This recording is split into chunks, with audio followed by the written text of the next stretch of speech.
조선 후기 충청도 아산자락의 깊은 골짜기에 자리 잡은 삼산마을에는 온 고을 사람들이 입을 모아 칭송하는 한 청년 선비가 살고 있었다.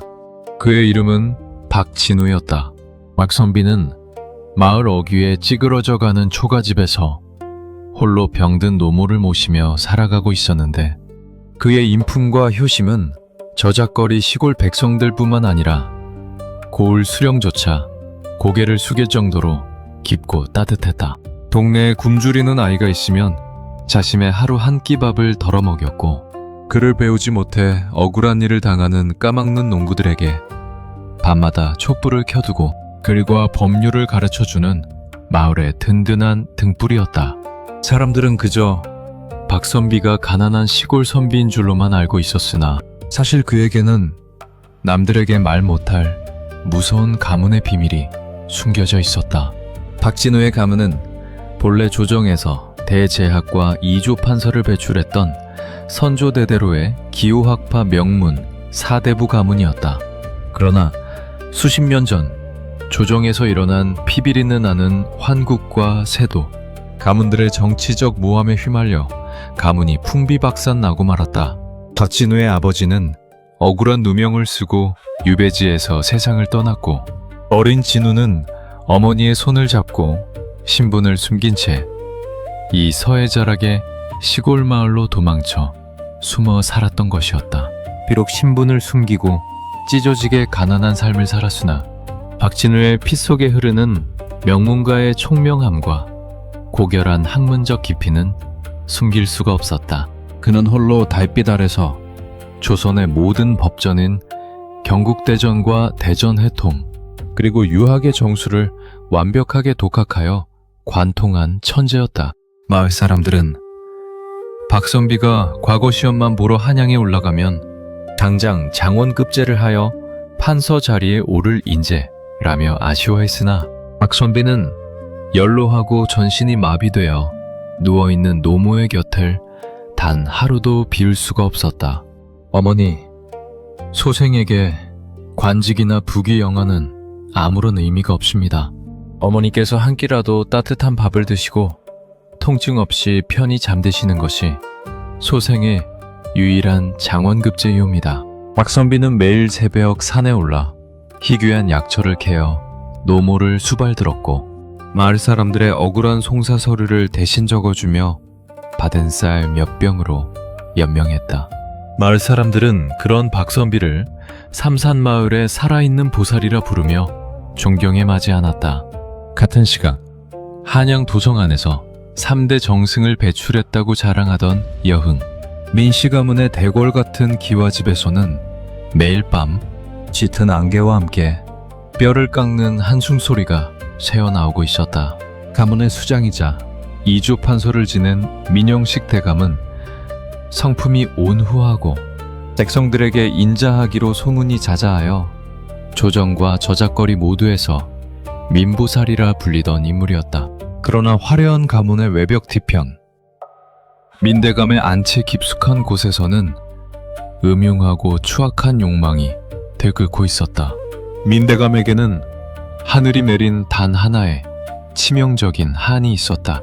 대대손손 내려온 가문의 권력과 거대한 재산을 물려줄 아들이 없다는 사실이었다. 본처인 정경부인 박씨는 일찍이 태기가 끊어졌고, 들인 수편의 첩들 역시 딸만 낳았을 뿐이었다. 만시 조정은 세도 가문들 사이의 권력 싸움이 피바람을 일으키고 있던 시절이었기에 대를 이을 적장사가 없다는 것은 문중 친척들에게 전답과 권력을 모두 빼앗기고 가문이 몰락함을 의미했다. 어느 차가운 비바람치는 음력 10월의 밤, 민대감은 자신의 가장 충직한 집사인 이노인과 단둘이 머리를 맞대었다. 삼전마마, 문중의 친척들이 벌써부터 대감마님의 사후를 노리고 전답의 문서들을 요구하고 있어옵니다. 저는 지체할 시간이 없습니다. 비밀리에 시골에서 근본이 깨끗하되 총명하고 학식이 깊은 선비를 하나 구해 시내리로 사무심이 어떠하옵니까? 민대감은 찻잔을 쥔 손을 바르르 떨었다. 양반의 피가 섞이지 않은 핏줄을 드린다는 것은 목이 날아갈 영모이자 가문의 수치였으나 권력을 유지하기 위해서는 물불을 가릴 처지가 아니었다. 단, 조건이 있다. 아비의 피가 천하면 나중에 태어날 아이의 청명함도 떨어질 터. 오랫동안 학문을 닦았으나 가난에 처한 자라야 한다. 그리고 절대 사람을 해치거나 협박해서는 안 된다. 세상에서 가장 깨끗하고 신중한 선비를 찾아라. 민대감의 집사는 전국의 가난한 선비들을 샅샅이 뒤지기 시작했고 마침내 충청도 삼산마을에서 노모를 봉양하며 학문이 드높기로 소문난 박진우 선비의 소문을 듣게 되었다. 집사는 박선비의 가문이 본래 명문 대제학 가문이었으나 정치적 피바람으로 몰락했다는 내력까지 은밀히 조사해내고는 쾌재를 불렀다. 이보다 완벽한 인재가 어디 있겠는가? 핏줄은 명문가요, 학문은 천재요, 성품은 비단 같으나 가난하여 노모의 약값이 없으니 우리가 마음대로 주무르기에 이보다 좋은 먹잇감이 없다. 민대감의 집사는 즉시 삼산마을로 내려갔다. 그날도 박선비는 약값을 구하지 못해 병석에 누운 노모의 손을 잡고 눈물을 흘리고 있었다. 집사는 대궐 같은 수레와 비단옷, 그리고 최고급 산삼과 의원을 대동하고 박선비의 초가집 문을 두드렸다. 박선비님, 소인은 한양에 이주 판서를 지내신 민영식 대감마님의 집사유입니다. 대감마님께서 선비님의 고결한 효심과 드높은 학식을 들으시고 가슴을 치시며 눈물을 흘리셨습니다.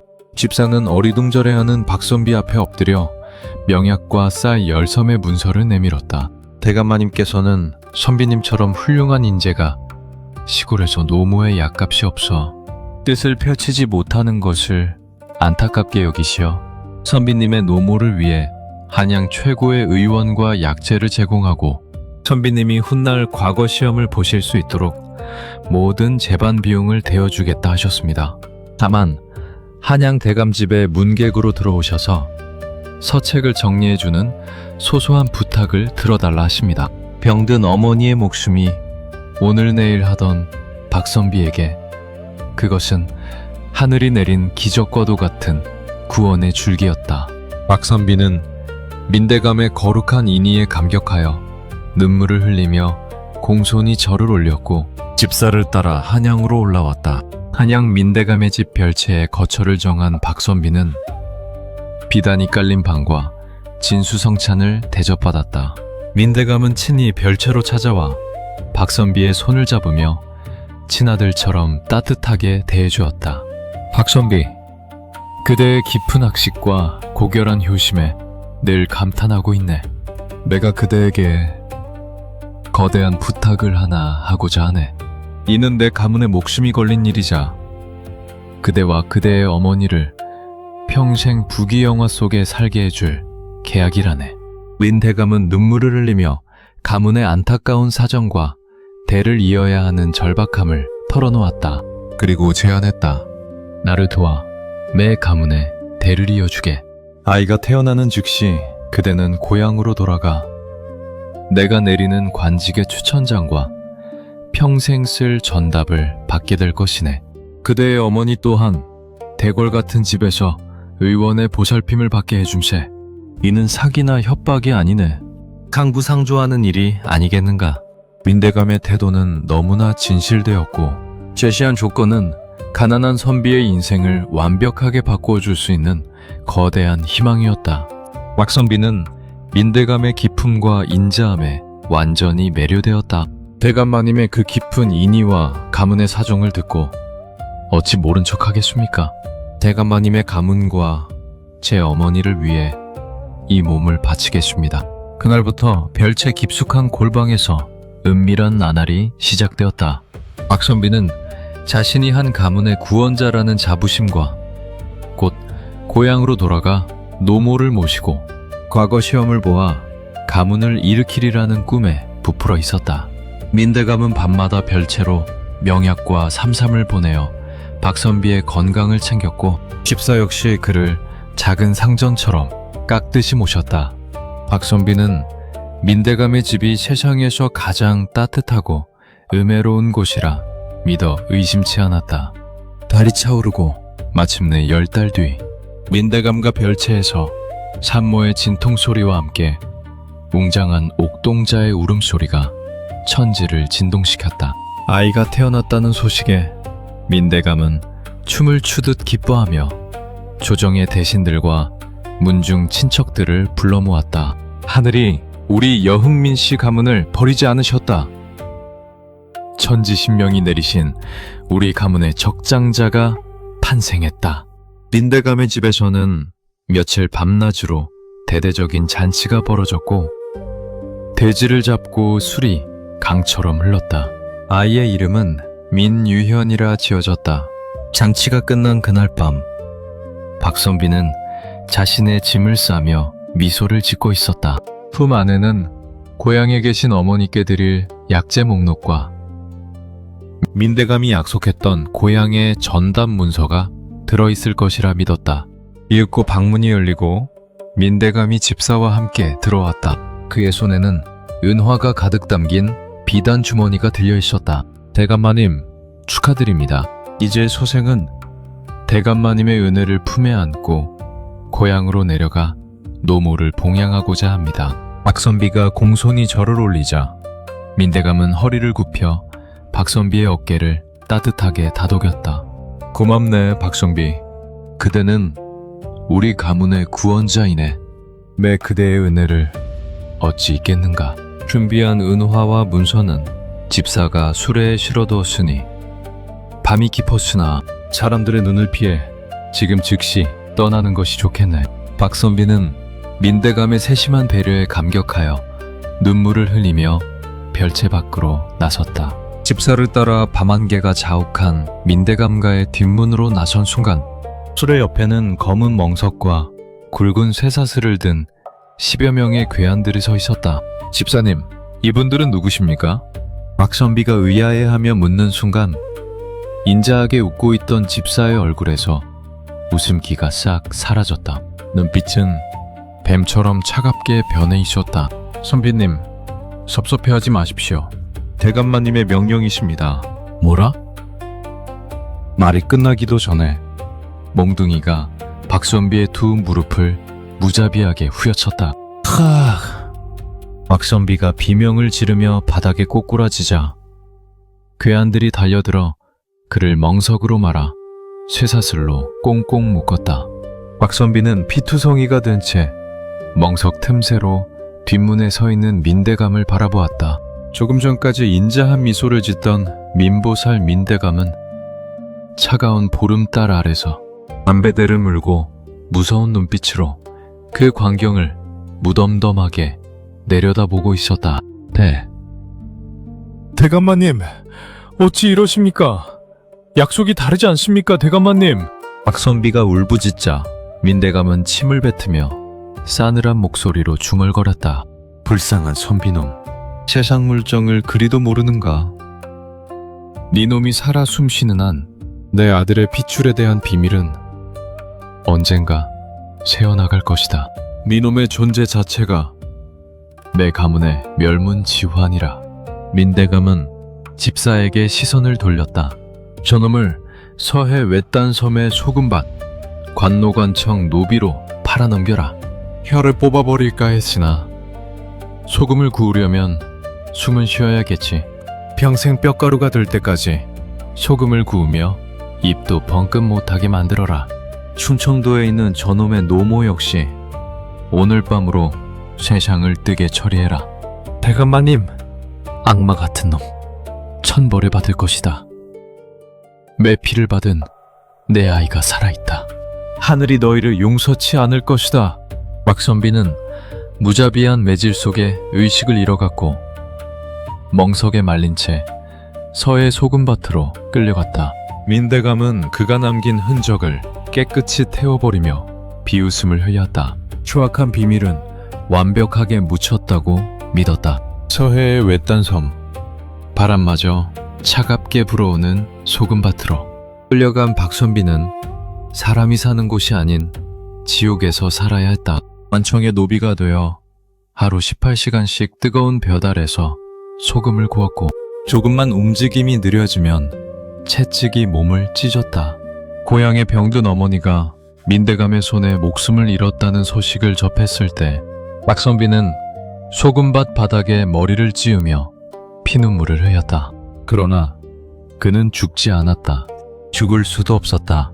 한양 민대감의 집에서 자라고 있을 자신의 핏줄, 자신의 아들 유현을 생각해서라도 악착같이 숨을 붙였다. 박선비는 소금밭의 썩은 집단 밑에서 굴러다니던 기와 조각과 낡은 한지에 손가락을 깨물어 피로 글을 쓰기 시작했다. 자신이 갇혀있던 한양민 대감과 별채 골방의 구조, 그리고 자신이 평생 연구했던 조선의 모든 법률칙과 유락의 정수가 담긴 서책 요약본이었다. 박선비는 숨이 넘어가는 순간까지 소금밭 관노의 피눈물을 한지에 적어내려갔다. 그리고 서해 섬을 거쳐 지나가는 불심 깊은 스님에게 자신의 마지막 남은 어머는 가락지를 쥐어주며 피로 쓴 서찰을 부탁했다. 스님, 이 서찰을 한양 여흥 민씨 가문의 별채 가장 구석진 골밥의 문갑 뒤에 은밀히 숨겨주십시오. 먼 훗날 내 피를 받은 아이가 자라 이 글을 보아야 합니다. 박선비는 피를 토하며 서해의 차가운 갯벌 위에서 비참하게 세상을 떠났고 그의 시신은 이름 없는 바닷가에 던져졌다. 세월은 유수와 같이 흘러 18년이 지났다. 민대감의 집에서 적장자로 자라난 아이 민유현은 이상하게도 민씨 가문의 사람들과 전혀 닮지 않았다.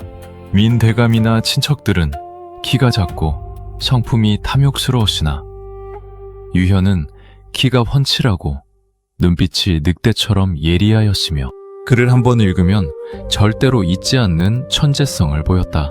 아버지 박진우, 선비의 고귀한 명문과 핏줄과 천재성이 그대로 물려내려온 것이었다. 그러나 유현의 삶은 비참함 그 자체였다. 민대감이 병으로 세상을 떠나자 뒤늦게 민대감의 본처가 낳은 둘째 아들 민태식과 문중 친척들은 본색을 드러냈다. 그들은 유현을 볼 때마다 이유 없는 불쾌감을 느꼈고 유현을 어디서 굴러먹던 근본 없는 놈이라 부르며 족보에서 이름을 지으려 했다. 유현은 종들과 산호비들에게조차 가짜 도령이라 불리며 매질을 당했고 가문의 가장 구석진 썩은 골방으로 쫓겨났다.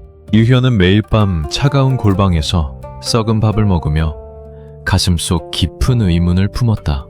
어찌하여 어머니라 부르는 이와 아우라 부르는 자는 나를 짐승보다 못하게 취급하는가? 나는 과연 누구의 핏줄인가? 그러던 어느 장대비가 쏟아지던 밤 골방의 낡은 천장에서 빗물이 새어내리자 유현은 벽에 붙어있던 썩은 문갑을 옮기게 되었다. 문갑이 바닥을 긁으며 밀려나자 문갑 뒤쪽 깊숙한 벽 틈새에서 붉은 비단에 쌓인 묵은 한지 뭉치가 떨어졌다. 유현이 떨리는 손으로 붉은 비단을 펼쳤을 때 그곳에는 18년 전 서해 소금밭에서 피를 토하며 세상을 떠난 진짜 아버지 박진우 선비의 피로 쓴 서찰과 천재적인 유락 서책이 들어있었다. 피로 쓴 서찰의 내용. 내 피를 물려받은 나의 아들아, 네가 이 글을 읽을 때쯤이면 나는 이미 서해 소금밭의 차가운 흙이 되었을 것이다. 너는 정순 가문의 핏줄이 아니다. 내 아비는 본래 대제학을 배출했으나 유배지에서 세상을 떠난 명문 사대부 박씨 가문의 핏줄이며 은혜를 원수로 갚은 민영식의 계책에 빠져 시메리로 들어왔다가 관노로 팔려간 가난한 선비 박진우다. 아들아, 저들의 인자한 가면과 비단 옷에 속지 마라.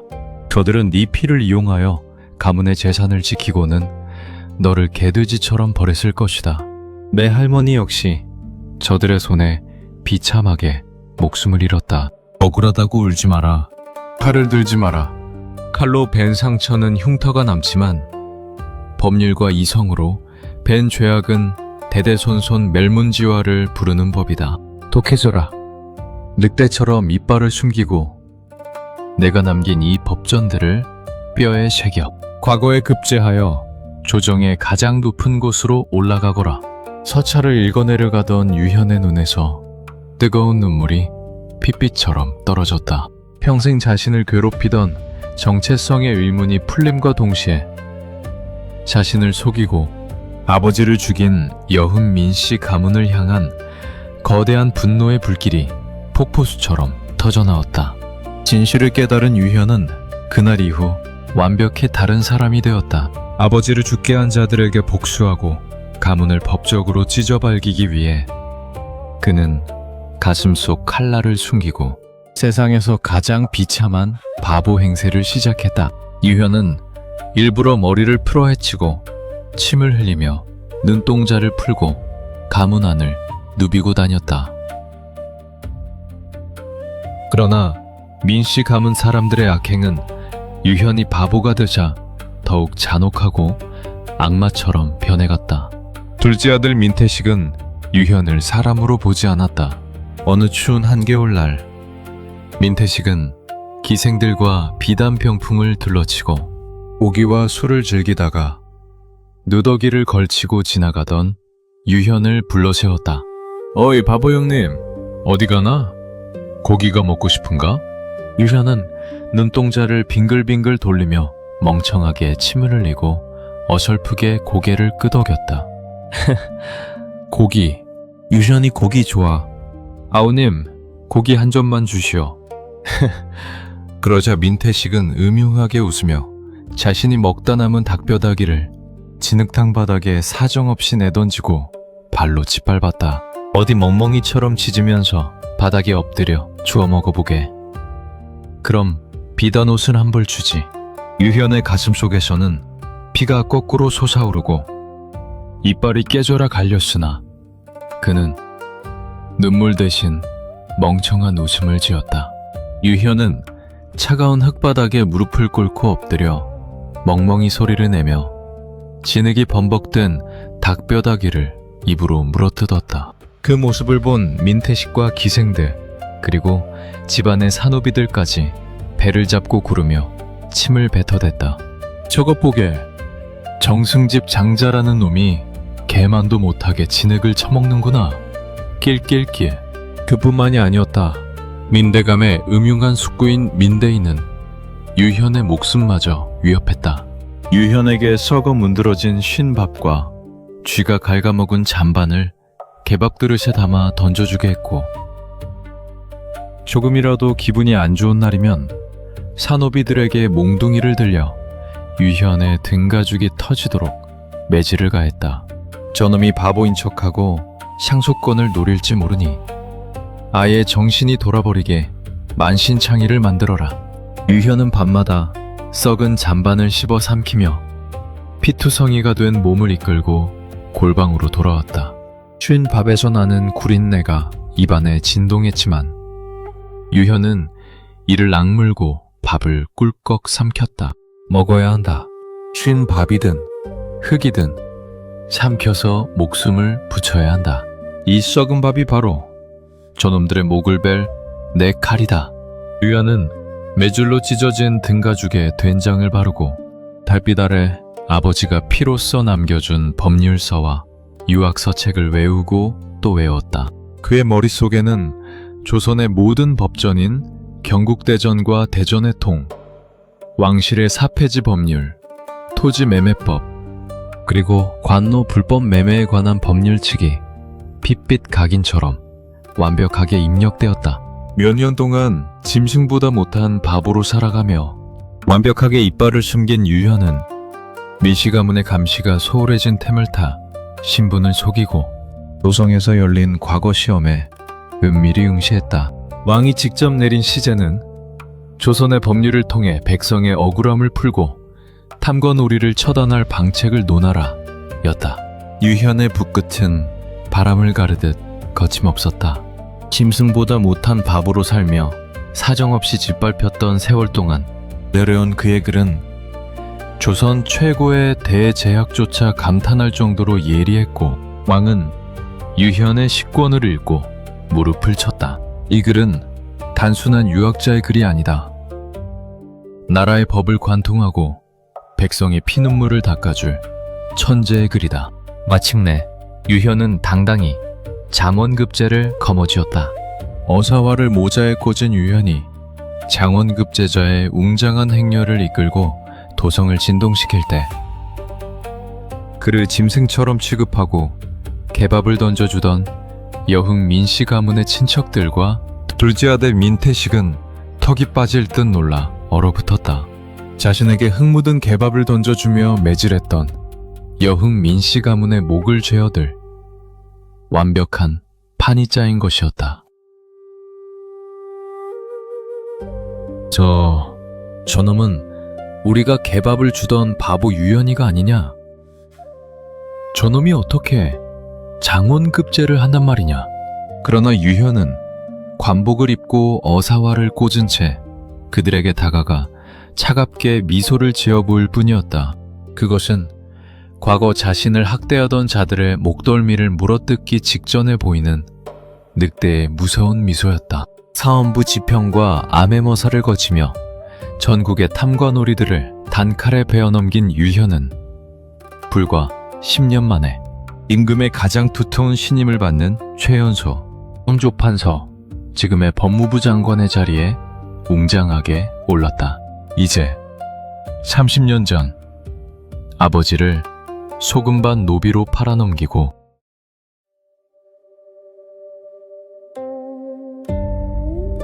조선 조정의 법과 형벌, 그리고 포도청과 의금부의 형사집행을 총괄하는 형조관아, 비단으로 짜인 웅장한 관복을 입고 사모관대를 쓴 최연소 형조판서. 박유연은 차가운 보름달이 뜨는 깊은 밤 홀로 관아 깊숙한 암실에 앉아 있었다.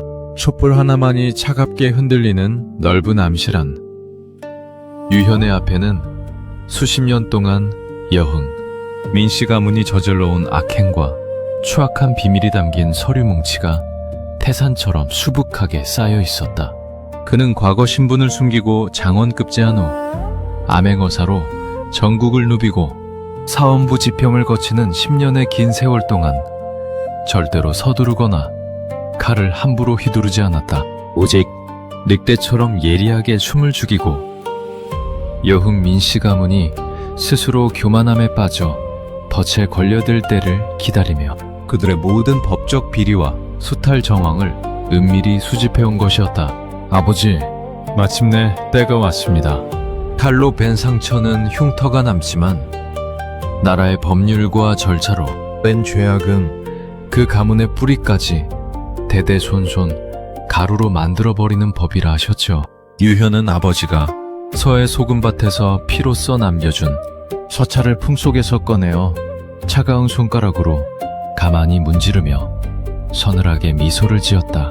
여흥 민씨 가문의 수장이자 겉으로는 민보살이라 불리며 인자함의 가면을 썼던 민영식 대감이 세상을 떠난 후 그 가문은 둘째 아들 민태식과 음흉하고 탐욕스러운 숙부 민대인이 권력을 쥐고 흔들고 있었다. 그들은 과거 민대감이 조정에 쌓아 올린 세도 가문의 명성을 병풍삼아 한양도성과 삼산마을 일대의 전답을 불법으로 늘리고 권력을 유지하고자 온갖 못된 짓을 서슴지 않고 저지르고 있었다. 유현이 지난 10년 동안 목숨을 걸고 파헤친 민씨 가문의 치명적인 죄목은 크게 세 가지였다.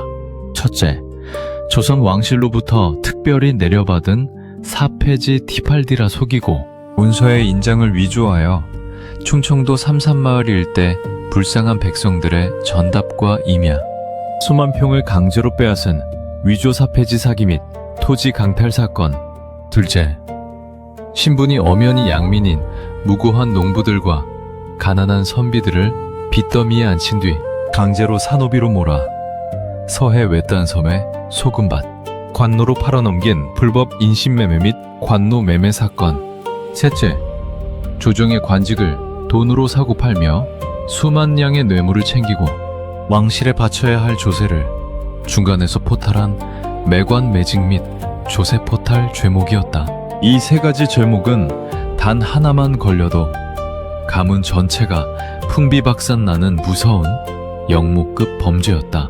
형조판서 유현은 조선 최고의 법률적 지식을 동원하여 민씨 가문이 조정의 어떠한 권력자에게 줄을 대더라도 절대로 빠져나갈 수 없도록 법적 그물을 촘촘하고 완벽하게 죄어갔다.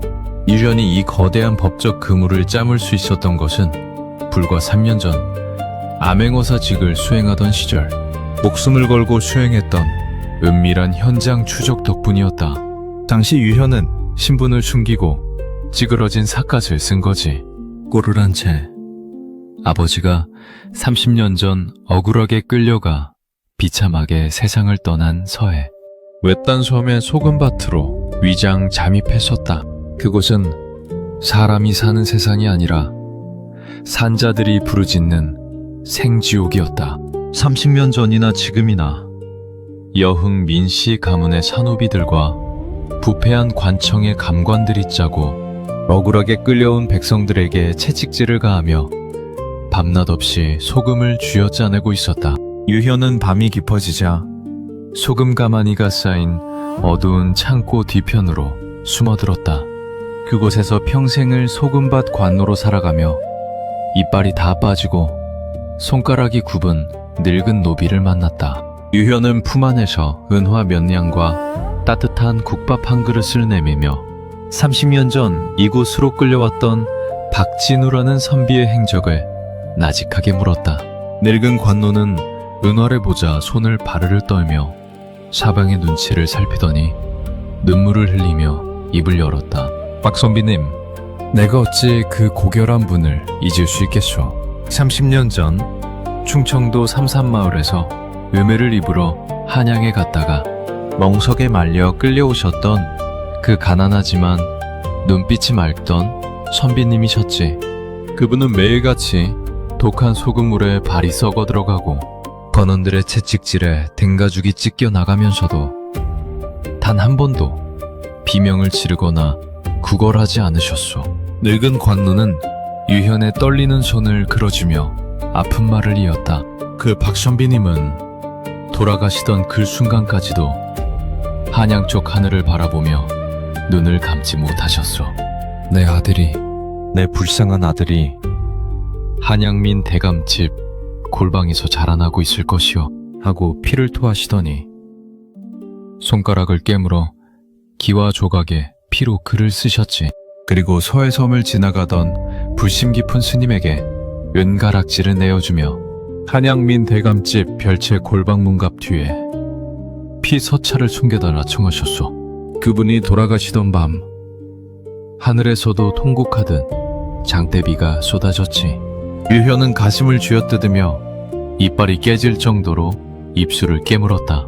늙은 관노가 안내한 썩은 나무 기둥 밑바닥에는 30년 전 박진우 선비가 손톱이 부러지도록 새겨놓은 글씨가 희미하게 남아있었다. 내 아들 유현아, 비참하게 울지 말고 독해져서 살아남아라. 유현은 억누르려 했으나 눈에서 뜨거운 피눈물이 흘러내려 썩은 나무 기둥 위로 떨어졌다. 유현은 그 창고 밑바닥 흙을 파내어 민씨 가문이 수십 년 동안 무고한 백성들을 소금, 밭 관노로 팔아넘기며 작성했던 진짜 인신매매 장부와 민, 대감의 도인이 지킨 비밀 거래 서찰을 찾아내어 가슴품 깊숙이 묻었다. 아버지가 피로 새겨놓은 한과 유언을 확인한 유현은 한양으로 돌아와 형조판서의 자리에 오르자마자 이 완벽한 증거들을 바탕으로 민씨 가문의 목을 죄어들기 시작한 것이었다.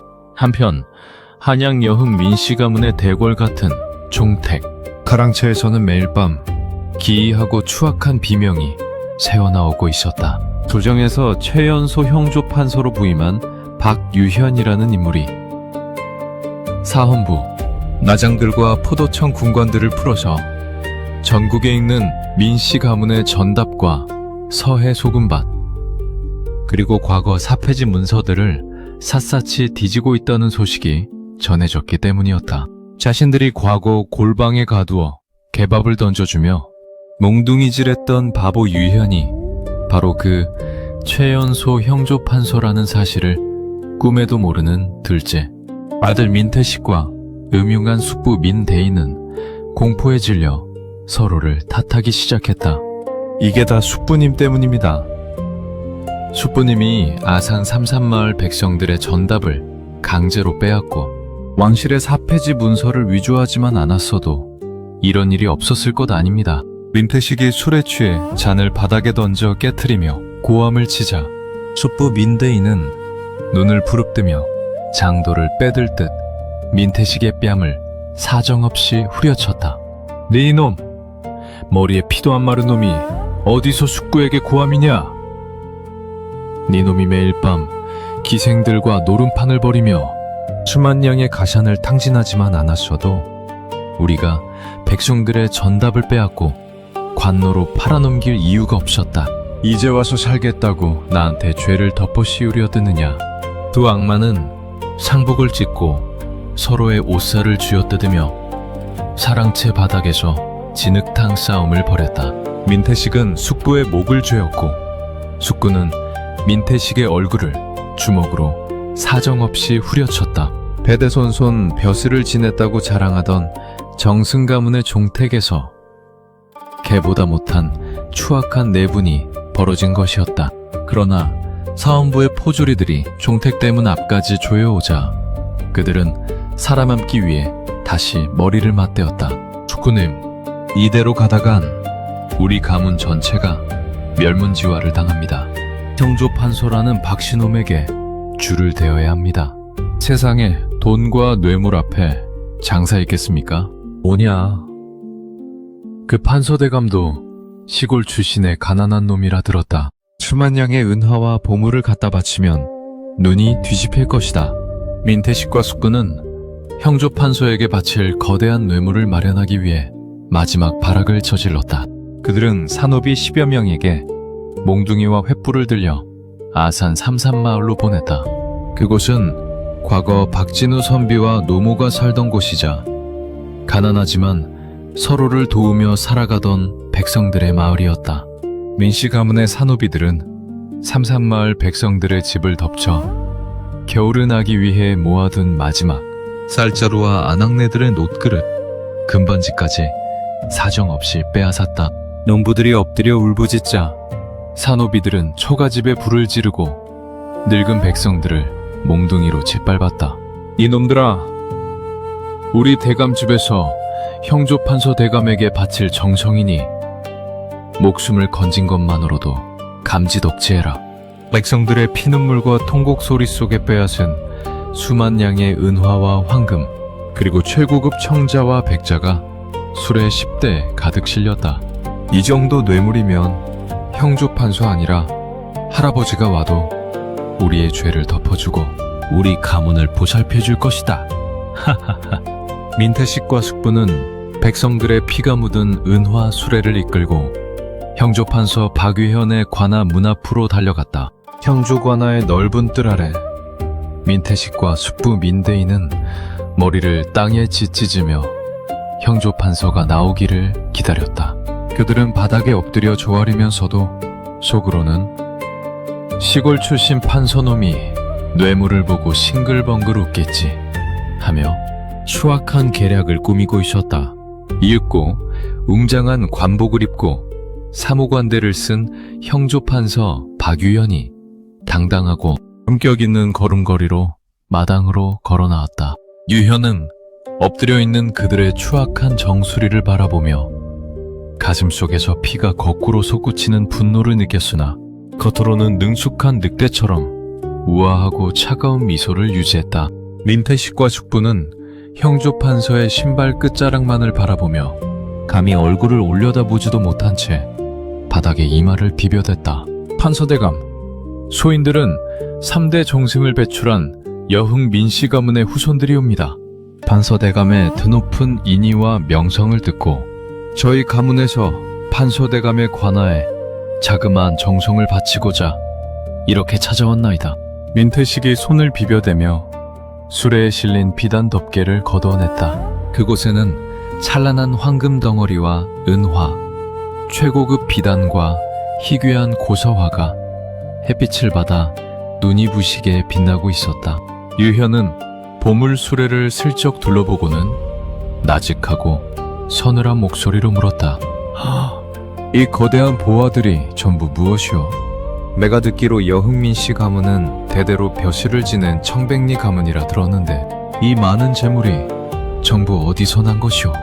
숙부 민대인은 형조 판서가 뇌물에 관심을 보이는 줄 알고 속으로 캐제를 부르며 눈을 번뜩였다. 판서대감, 이는 우리 가문이 조상 대대로 물려받은 아산 삼산마을의 4폐지 토지에서 나온 소소한 결실이옵니다. 판서대감께서 조정에서 저희 가문의 작은 허물들을 덮어주시고 보살펴 주신다면 매달 이 정도의 은화를 관하로 끊이지 않게 올리겠나이다. 부디 저희 가문에 대한 사원부와 포도청의 수사를 거두어 주옵소서. 유현은 바닥에 엎드려 아부하는 민태식과 숙부를 내려다보며 속으로 서늘하게 웃었다. 삼산마을 백성들의 집을 태우고 빼앗은 피눈물과 30년 전 자신의 아버지를 팔아넘긴 피 묻은 돈으로 자신에게 뇌물을 바치는 꼴이라니 조상 대대로 물려받은 사패지라. 좋다. 그대들이 바친 이 재물과 토지 문서는 내가 친히 받아두겠다. 내일 아침 임금마마께서 주재하시는 대전회의에서 이 재물들의 출처를 명명백백히 밝혀 그대들의 공로를 치하할 것이니 그리 알고 돌아가거라. 민태식과 숙부는 형조 판서가 뇌물을 받아들였다고 착각하여 판서대감 성은이 만극하옵니다. 대대손손 판서대감을 모시겠날다를 연발하며 춤을 추듯 관아문을 나섰다. 그러나 그들이 돌아간 직후 유현의 눈빛은 얼음처럼 차갑게 변했다. 여보라, 민씨 가문이 바친 저 뇌물 수레와 토지 문서를 단 하나도 빠짐없이 봉인하고 의금부 나장들과 군관들을 전부 소환하라. 다음날 아침 웅장한 대궐 안에서는 임금과 문무백관이 모두 모인 대전회의가 열렸다. 여흥 민씨 가문의 문중 친척들과 둘째 아들 민태식은 자신들이 형조 판서에게 바친 수만 양의 뇌물 덕분에 가문의 영화가 영원히 계속될 것이라 믿고 비단 옷을 입고 조정 한 구석에 당당하게 참석해 있었다. 이윽고 형조 판서 박유현이 관복을 정갈하게 입고 대전 중앙으로 걸어나와 임금 앞에 공손히 엎드렸다. 그의 손에는 수백 장에 달하는 민씨 가문의 죄악 상수문과 어제 바쳐진 뇌물 목록, 그리고 서해 소금밭에서 목숨을 걸고 파낸 불법 인신매매 장부가 들려 있었다. 상감마마, 소신 형조판서 박유현, 오늘 조정의 공의를 바로잡고 백성들의 피눈물을 닦아주기 위해 한 가문의 추악한 영모급 죄악을 고하러 나왔나이다. 임금이 묵직하고 엄숙한 목소리로 물었다. 형조판서, 그대가 고하고자 하는 가문이 어느 가문인가? 유현은 고개를 들어 대전 한 구석에 서 있는 민씨 가문의 친척들과 민태식을 사정없이 노려보며 목소리를 높였다. 바로 3대 정승을 배출했다고 자랑하며 임금마마의 눈과 귀를 가려온 여흥 민씨 가문이옵니다. 순간 대전 안이 한순간에 얼어붙었다. 민태식과 숙부 민대인의 얼굴이 흑빛으로 변하며 입술이 바르르 떨렸다. 유연은 형조 판서의 권한으로 봉인해 두었던 상소문과 증거들을 대전 바닥에 하나씩 사정없이 던지며 통렬하게 터뜨렸다. 여흥 민씨 가문은 지난 30년간 왕실의 사폐지 문서를 위조하여 아산 삼산마을 백성들의 전당 수만 평을 강제로 빼앗고 불을 질러 싸웁니다. 또한 무고한 양민들을 산호비로 몰아 서해 소금밭 관노로 팔아넘기는 천인 공노할 인신매매를 저질렀나이다. 여기 그들이 작성한 진짜 인신매매 장부와 민영식 대감에 도인이 있나이다. 이뿐만이 아닙니다.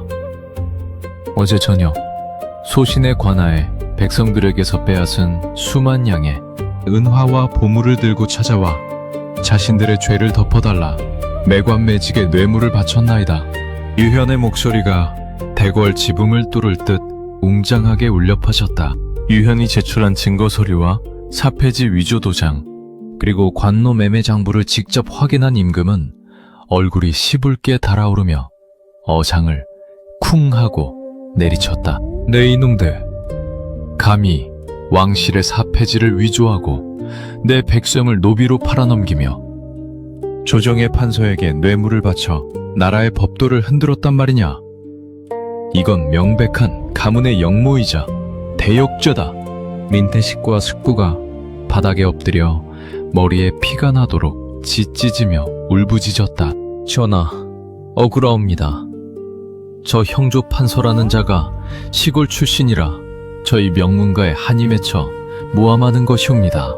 그러나 유현은 서늘하게 웃으며 임금에게 아뢰었다. 전하, 저들이 바친 뇌물수레에 아산 삼산마을 백성들의 피 묻은 금반지와 녹그릇이 그대로 남아있사옵니다. 의금부 나장들을 시켜 조사하시면 당장 진실이 밝혀질 것이옵니다. 임금의 분노는 거세게 폭발했다. 시끄럽다. 의금부 나장들은 들으라. 여흥민 씨 가문에 전 재산을 즉시 몰수하여 삼산마을 백성들에게 돌려주어라. 그리고 민씨 가문의 모든 직계를 족보해서 파내어 노비 신분으로 전락시키고 서해 외딴 섬의 소금밭으로 영구 유배 보내어 평생 채찍질을 당하며 소금을 굽게 하라. 전하, 살려주십시오. 전하. 조정마당은 민씨 가문의 통곡 소리로 가득 찼다.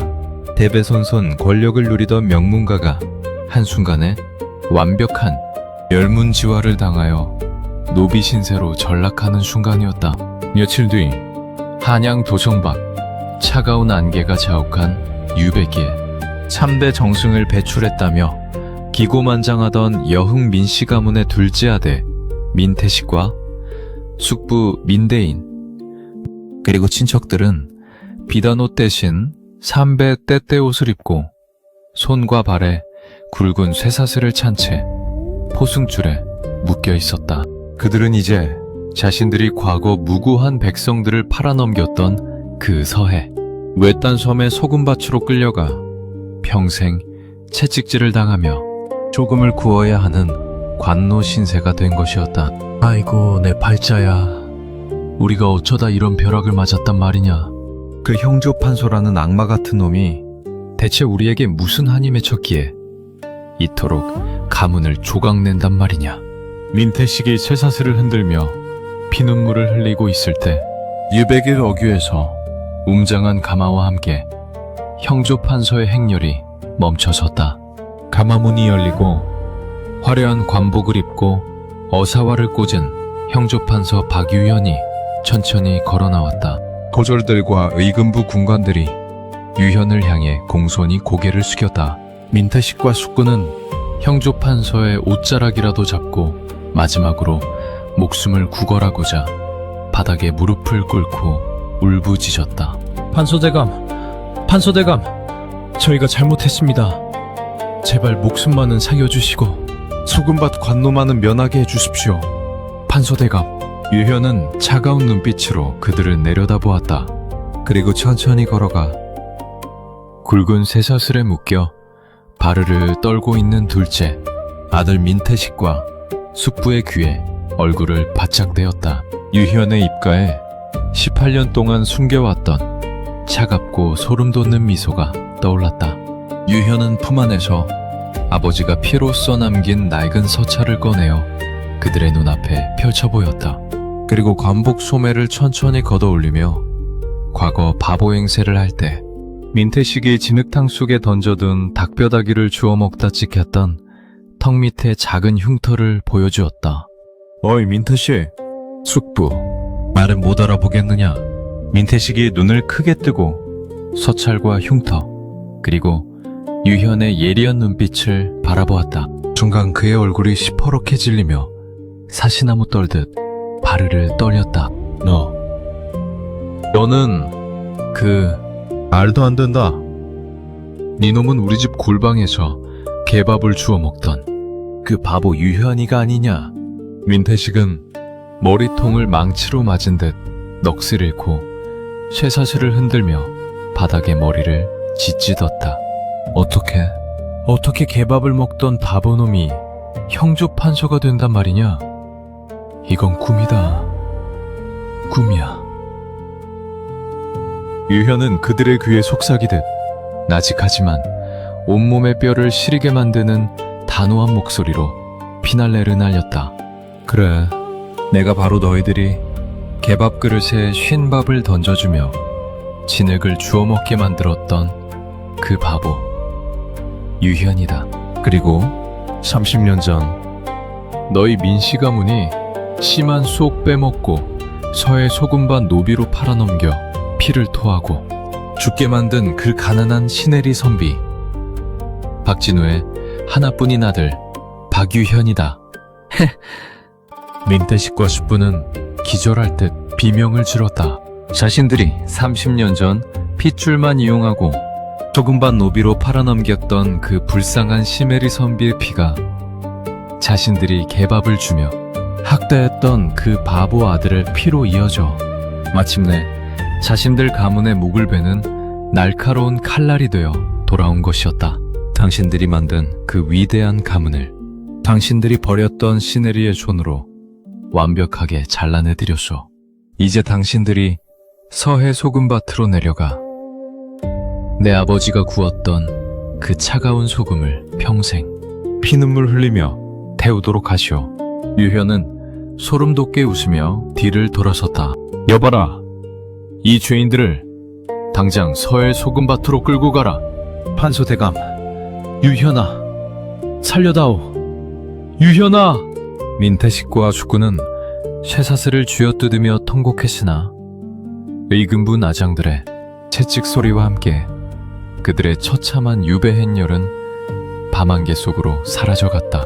홀로 남은 형조 판서 박유현은 차가운 보름달을 향해 아버지가 피로써 남겨준 서찰을 올려다보았다. 아버지, 마침내 저들의 가면을 벗기고 아버지를 한을 풀어드렸습니다. 이제 하늘에서 부디 편히 쉬십시오. 달빛 아래 웅장하게 서 있는 유현의 모습을 끝으로 30년에 걸친 시메리 아들의 위대한 멸문지화 대역전극이 웅장한 막을 내렸다.